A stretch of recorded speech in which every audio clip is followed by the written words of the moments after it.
Señoras y señores, bienvenidos a Escríbele, a este espacio que les brinda el canal educativo y donde abordamos el arte, la historia y la cultura universales de una manera única, singular, amena e interesante y donde todos ganamos en conocimiento, que es lo más importante. Ustedes siempre serán bienvenidos los miércoles a Escribe y Lea. Estoy a la misma vez dando la bienvenida y agradeciendo a nuestro panel de profesores universitarios que nos acompaña cada semana y que son ellos el doctor Raúl Lombana, el doctor Félix Julio Alfonso López y el máster en Ciencias Históricas Dagoberto Rodríguez Abrantes. Un placer, profesores míos. Bueno, vamos ahora a recordar el momento en que uno de nuestros panelistas realizaba la pregunta de participación que debieron responder a través de nuestra página de Facebook Escriba y Lea Cuba. Les recuerdo que esta es una pregunta que también tendrán en esta emisión al final de nuestro programa. Van también a ver a la persona ganadora y a conocer la respuesta correcta a aquellos que no han tenido acceso a ella en el borde inferior de la pantalla. ¿A qué personaje envió el emperador Valentiniano III como último acto ya desesperado a conversar con Atila cuando éste se disponía a entrar a Roma? ¿Y qué fue lo que le dijo que lo hizo retirarse?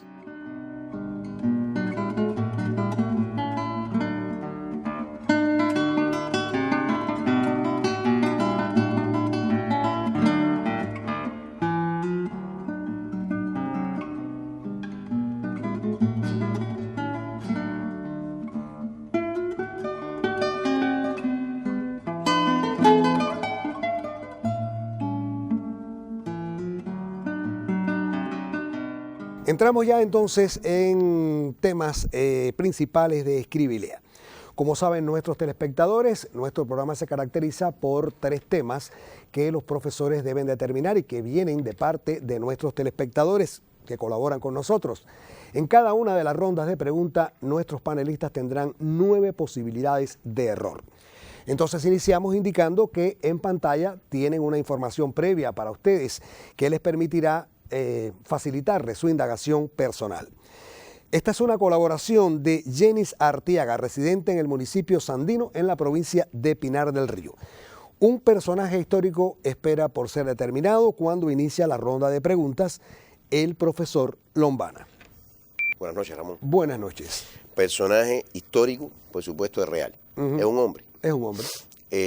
Cuya existencia se ubica en nuestra era. En nuestra era. Con posterioridad a la Edad Antigua. Tiene razón. Con posterioridad a la Edad Media. También, profesor. Con posterioridad a la Revolución Francesa. Sí. Siglos XIX, XX o lo que va del desolado siglo XXI. Solamente en un siglo. Solamente de un siglo. En un siglo. Siglo XX. Siglo XX. Siglo XX americano. No es americano. Euroasiático. Euroasiático. Europeo. Europeo. De la Europa continental. Sí. De un país con costas. Tiene costas. Con costas al mar Mediterráneo. Al mar Mediterráneo. ¿Es un español o un italiano? Usted va a elegir. Un español. Español. Y este español alcanza su historicidad por, generalmente, estos personajes en el programa o por razones políticas o militares. Sí. O ambas. Sí, sí. Es el caso. En este caso, razones políticas, Ya. más que militares. El acontecimiento más importante del siglo XX español, sin duda, es la Guerra Civil Española. Este hombre está vinculado a la Guerra Civil Española. Está vinculado. Y como resultado de la guerra, después viene la larga dictadura de Francisco Franco, que es el otro gran acontecimiento histórico del siglo XX español. Así es. Tiene que ver también con las luchas contra la dictadura de Franco. Tiene que ver. O sea, participa en la guerra y continúa después manifestando su oposición a la dictadura franquista. Sí, profesor. Y es un hombre conocido. Sí, es un hombre conocido. En su época fue conocido, tuvo relevancia. El bando republicano es un bando muy heterogéneo. Ahí tenemos desde los socialistas, los miembros del gobierno de la República propiamente, que es contra los cuales se subleva el general Franco, y todo el movimiento de resistencia que está formado fundamentalmente por hombres que vienen del Partido Comunista Español o de los partidos de izquierda en general. Sí. Este es un hombre que tiene que ver con alguna de esas formaciones políticas. Tiene que ver. Con el Partido Comunista. Después con el Partido Comunista. después con el Partido Comunista. O sea que inicialmente no era parte de ese partido. No. Pero este es un hombre que en la guerra ya está presente en alguna de las acciones Sí, está presente. que están teniendo lugar en la propia Guerra Civil Sí, Española. sí, está presente, está presente. Se puede considerar un símbolo de la lucha antifranquista. Llegó a tener cargos en el Partido Comunista, Bueno, no tan importantes cargos, no es importante. pero tuvo cargo. alguna, digamos, Una connotación. una connotación. Sí, la tuvo, claro. Este hombre está en España. Está en España. Lister, por ejemplo, se va a la Unión Soviética. Bueno, Y, tuvo periodos en que estuvo fuera de España, por supuesto. ya, Lister se fue a la Unión Soviética, participó en la Segunda Guerra Mundial, incluso fue general Sí. de la guerra por el Ejército Rojo. Valentín González, el campesino también, que es otra de las grandes figuras del Partido Comunista, también sale de España.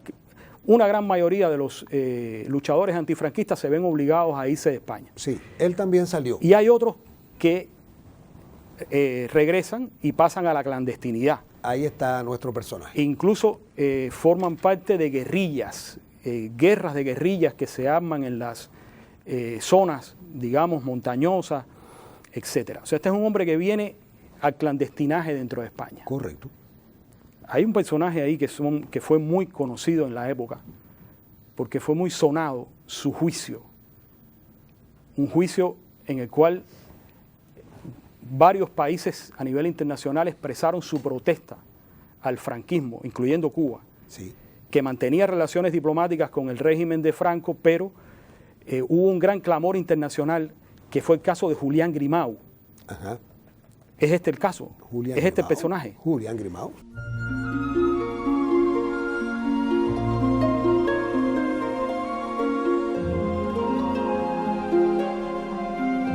A inicios de los años 60, este hombre, que estaba haciendo labores de clandestinaje en España, fue hecho prisionero y sometido a un juicio en el cual se le fabricó un caso.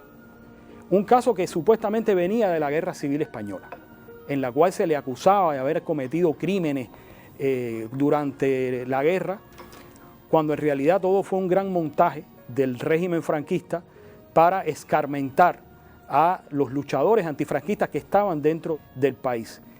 Y en el caso de Julián Grimau, incluso recuerdo que se dijo que se había arrojado por una ventana cuando en realidad había sido sometido a torturas y se le había tratado de asesinar, arrojándolo por una ventana. Profesor Lombana. Esto que decía también Félix del juicio es muy importante porque nos habla de la hazaña y de el nivel de saña y de violencia política y demagógica con la que podía, y física por supuesto, con la que podía proceder el franquismo con sus enemigos y los escarmientos que gustaba dar Franco.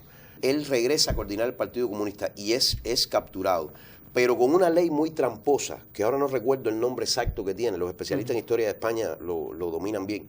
Es una ley que crearon para poderte juzgar retroactivamente por lo que tú habías hecho en la guerra civil, fíjese. Ajá, sí. Entonces, curiosamente Grimau no es juzgado por lo que está haciendo, que a efectos del franquismo puede ser punible. Que además era un personaje Sí, tremendamente que por ahí perseguido. podía ser vinculado, o sea, juzgado por la ley de terrorismo, de actos terroristas. No. Él fue juzgado por esta ley que le estoy mencionando, que es retroactiva, como comisario político que había sido republicano y se acusa de asesinato, de haber asesinado personas durante la guerra civil. Y hay que ver, profesor, la distancia en tiempo. Es increíble, ¿no? Entonces es una manipulación total, pero también ocurre todo esto, es capturado, salvajemente torturado y lo más vejaminoso del caso es que él queda casi muerto después de este intento de asesinato lanzado por una ventana.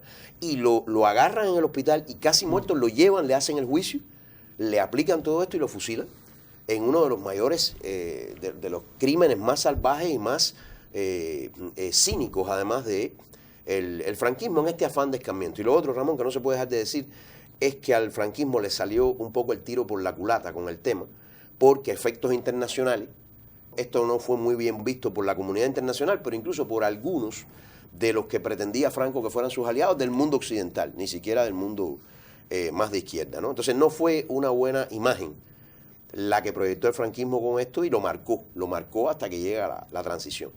Exactamente. Bueno, estamos felicitando a nuestro panel, especialmente al doctor Félix Julio, por haber determinado este personaje histórico que, reitero, Julián Grimau García, nacido en 1911 y fusilado por el régimen franquista en 1963. Ahora les propongo ir a nuestro segmento donde el licenciado Fernando Rodríguez Sosa nos da la oportunidad de conocer una novedad literaria de nuestro país, así que le doy la bienvenida. Buenas noches. El poeta David López Gimeno ha orquestado el presente libro como un saber que se comporta como sensibilidad y que acaba siendo una catedral cosmovisiva. Así presenta el libro que hoy les comento el poeta, ensayista y profesor Roberto Manzano. Me refiero al poemario titulado Ícaro Constante de David López Gimeno, que se publica en la colección Puentes por Ediciones Matanzas. En 4 secciones tituladas Introito, Épica, Libro Mítico y Cósmica, Adagio Sostenuto, se incluyen más de 60 poemas. Son textos en que el autor, a partir de un personal, cuidado e inteligente discurso lírico, comenta, indaga, reflexiona sobre el hombre y su mundo, sobre la propia condición humana. Poeta, ensayista, promotor cultural, nacido en Matanzas en 1970, David López Gimeno ha publicado, entre otros libros, el poemario Invención de Alejandría y el ensayo antropológico Fernando Ortiz ante el enigma de la criminalidad cubana, libro este último galardonado en el año 2012 con primera mención en el Premio de la Crítica Científico-Técnica. Ícaro Constante es un libro de madurez, cuya lectura evidencia que la poesía de David López Gimeno ocupa un lugar importante, relevante, en la literatura cubana contemporánea. Les recomiendo la lectura, el disfrute del poemario Ícaro Constante de David López Gimeno, que se publica por Ediciones Matanzas. Gracias por acompañarme y nos vemos en un próximo encuentro. Bueno, estamos ya entrando en nuestro segundo tema de la noche, el tema intermedio y para el cual los telespectadores no tienen información. Viene la colaboración de parte de Pedro Velázquez desde Florida, en la provincia de Camagüey. Y en este caso, panelistas, telespectadores, van a determinar un lugar célebre. Profesor Félix Julio. Un lugar célebre real. ¿Es real? Se encuentra en la parte sólida del planeta. Sí. Se encuentra en América. En América. En la América Latina. Ajá. Insular. No, profesor. Entonces está en la América Latina continental. Continental. Y este lugar se hace célebre, Ramón, gracias a la actividad de la mano del hombre. No, es decir, es un lugar natural. Lógicamente, tiene actividad de la mano del hombre. Es un lugar entonces, que tiene cualidades naturales. Exactamente. Bueno. Esto es naturaleza. Naturaleza viva. Vamos a pensar que está en Sudamérica. Sudamérica. Está muy bien distinguido geográficamente, ¿no? Así es. O sea, se puede ubicar muy claramente en el ¿Cómo mapa. no? Y es un lugar que tiene cierto tamaño, Ramón, amplitud. Sí, sí. Una región, una parte del país que no es pequeña. No es pequeña, no. Y su mayor connotación, y su connotación sobre todo la tiene como patrimonio o reserva natural. Correcto. El término reserva natural que le acabo de decir ahora es distintivo aquí. Le viene bien, sí. Este lugar célebre está ubicado en un país del cono sur, o sea, Chile, Argentina. En uno de ellos. Esto es un lugar que está hacia el sur del continente, bien hacia el sur. Está hacia el sur. Que pudiera ser la Patagonia o relacionado con la Patagonia. Bastante cerca. Es un lugar entonces extremadamente frío en el invierno de la región, que es opuesto al nuestro, o sea, como clima, es un lugar frío. Es un lugar frío que tiene durante una etapa del año un invierno fuerte. Chile tiene varias reservas y parques naturales. Que yo recuerde tiene como 4, es en Chile, está en Chile. Es en Chile. Es una reserva o parque natural. Tiene la condición de las dos cosas, mucho más parque, pero... Tiene laguna. Sí. Tiene picos montañosos con restos de glaciares que hacen muy coloridas y muy lindas sus laderas. Sí. Y tiene también importantes rutas que se utilizan para senderismo. Ajá. es el macizo del Paine. Exactamente. El macizo del Paine. Conocido como Torres del Paine.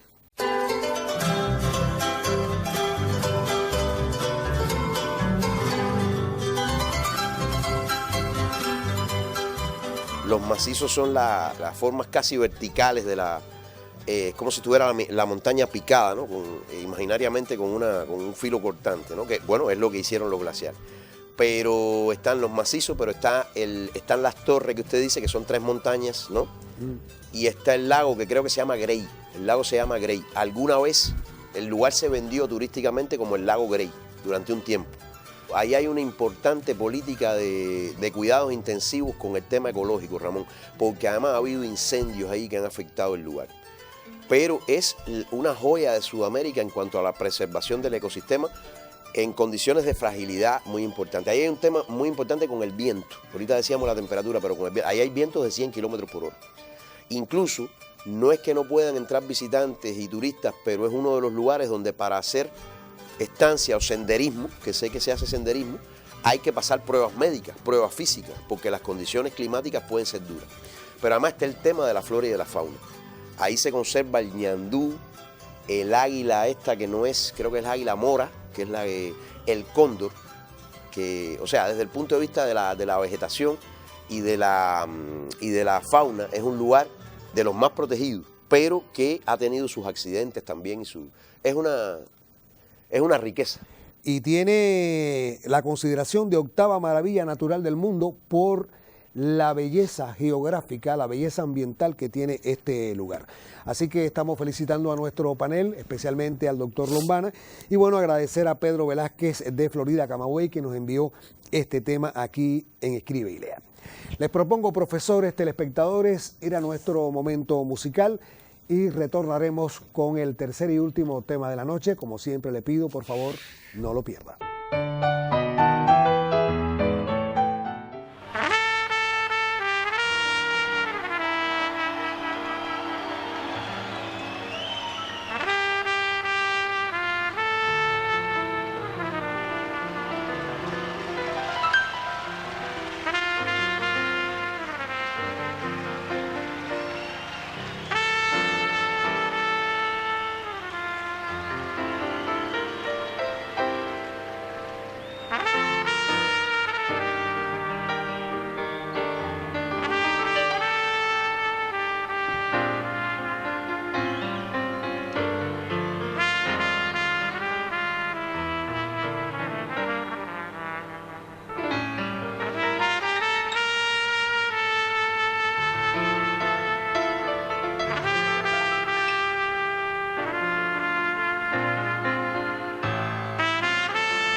Iniciamos el tercer y último tema de la noche en Escriba y Lea, indicando que es una colaboración de Luis Ángel Cortés, vecino del municipio Playa aquí en La Habana, y que tiene por objetivo determinar un personaje célebre. Hecho andar nuestro contador y de inmediato comienza a realizar las preguntas el profesor Dagoberto. Muchas gracias, Ramón. Este personaje célebre es real. ¿Es real? Es un personaje de nuestra era, De nuestra era. de algún momento posterior a la antigua. Sí, Posterior a la Edad Media, también lo es. posterior a 1789. Muy bien. Es decir, un personaje de los siglos XIX, XX o XXI. De dos de De esos dos de siglos ellos. que usted menciona. Es un hombre, Ramón. Un hombre. Un hombre. Es un personaje de los siglos XX y XXI. 20 y 21, sí. Un personaje, Ramón, americano, Americano. de la América Latina, Sí. América insular. Insular. Es un personaje cubano Cubano. y alcanza su celebridad en un ámbito de la cultura. En el ámbito de la cultura. En el ámbito de la cultura, en el sentido estricto del término, artística o literaria, En el sentido amplio. en el profesor. sentido amplio. Sí. Este es un personaje, Ramón, que tiene que ver con los medios, Así es. cine, radio, televisión. Cine, radio y televisión. Este es un hombre que se destaca en el cine. En el cine, sí. Un hombre vinculado a la dirección, a la producción cinematográfica. No. No es ni director ni productor. No. Es o un crítico guionista o un teórico del cine. Usted elige en cuál de esas categorías. Sí, lo va porque a estoy colocar. pensando, por ejemplo, en casos como el de, salvando las distancias, de Einstein, ¿no? Einstein, si usted le quita las películas que hizo, aún así sería una gran celebridad en el ¿Cómo mundo no? del Era un cine, teórico. por lo que escribía, por la metodología y por lo que enseñaba. Exacto. Este es un hombre del mundo del cine, Del mundo del cine. vinculado al ICAIC, También. y es dramaturgo también, No. ¿no? Yo tengo un nombre aquí que fue el primero que pensé. Este hombre es un gran hombre de la cultura cubana. Exactamente. O sea, más allá de lo que puede haber hecho en el cine, Más allá. su obra trasciende a, digamos, el pensamiento cultural, la Correcto. política cultural de la Revolución Cubana. Exactamente. Es Alfredo Guevara. Alfredo Guevara.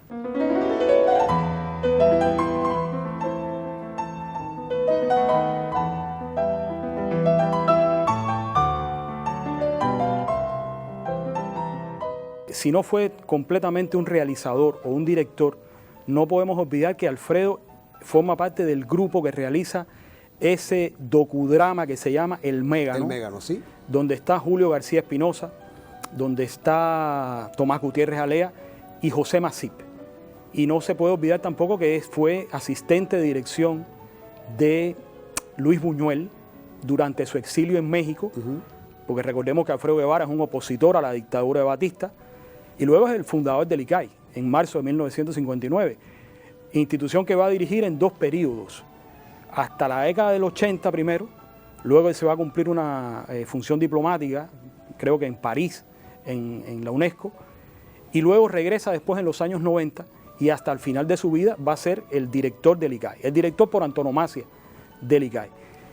Y va a promover también otras actividades como el Festival del Nuevo Cine Latinoamericano, que va a ser una creación intelectual de Alfredo, y va a dejar además una obra escrita de carácter ensayístico, donde expone sus ideas, sus valoraciones sobre el cine, las polémicas en las que se involucró en los años 60 para promover lo mejor del cine mundial y lo mejor del cine cubano, que tenía que ser un cine, por un lado, de autor, un cine inteligente, un cine comprometido y al mismo tiempo una obra de arte. Sí, yo creo que Alfredo logró aunar esa, digamos, esa voluntad creadora y bajo su égida, bueno, pues el ICAI vivió su época, diría yo, de mayor esplendor. Exactamente. Gracias, profesor Lombana. Hay otras 2 cosas, Ramón, por lo menos, que a mí me gustaría destacar de Alfredo. Una es la concepción universal que tuvo siempre de la identidad del cine cubano, pero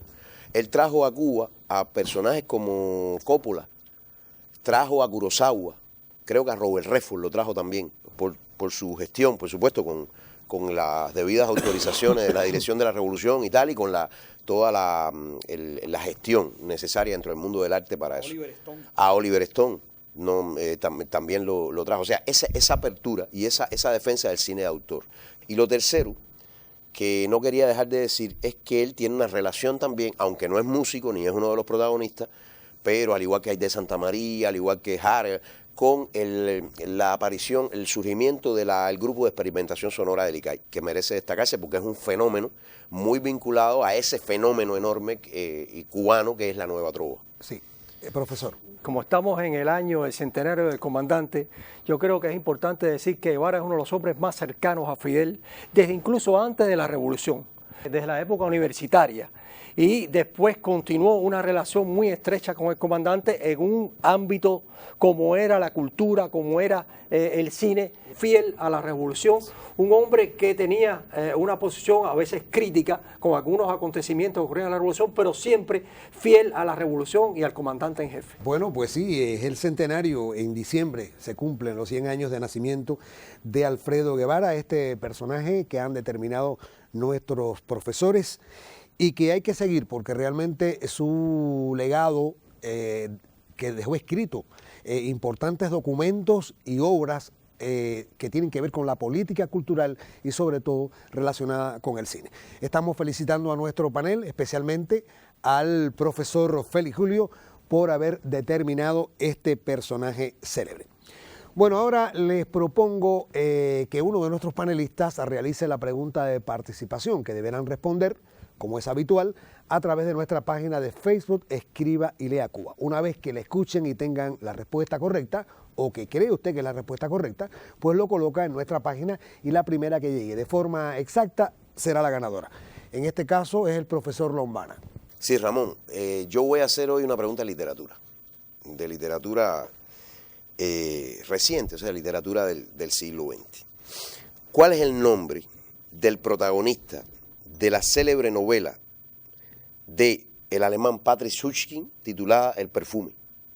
¿Y con qué rara cualidad nació en la obra, por supuesto? ¿Va a repetirla, por favor? Sí. ¿Cuál es el nombre completo, nombre y apellido, del personaje principal, por supuesto un personaje de ficción, del protagonista de la novela El perfume de Patrick Suchkin y con qué extraña condición nació, según la historia que narra la obra? De esta manera estamos poniendo el punto final a Escribe y Lea de esta noche. Recuerde que el próximo miércoles estaremos nuevamente a través del canal educativo abordando el arte, la historia y la cultura universales de esta manera singular, única e interesante en que lo hacemos siempre. Tendremos, por supuesto, muy cerca ya el aniversario número 56 de nuestro programa y les estoy felicitando tanto a nuestros panelistas, a los realizadores, a nuestro equipo en general y a usted, lógicamente, que cada semana nos sigue. Profesores, tengan una buena semana, una buena noche, también el resto del equipo y a usted, una buena noche, una buena semana y gracias por su mirada.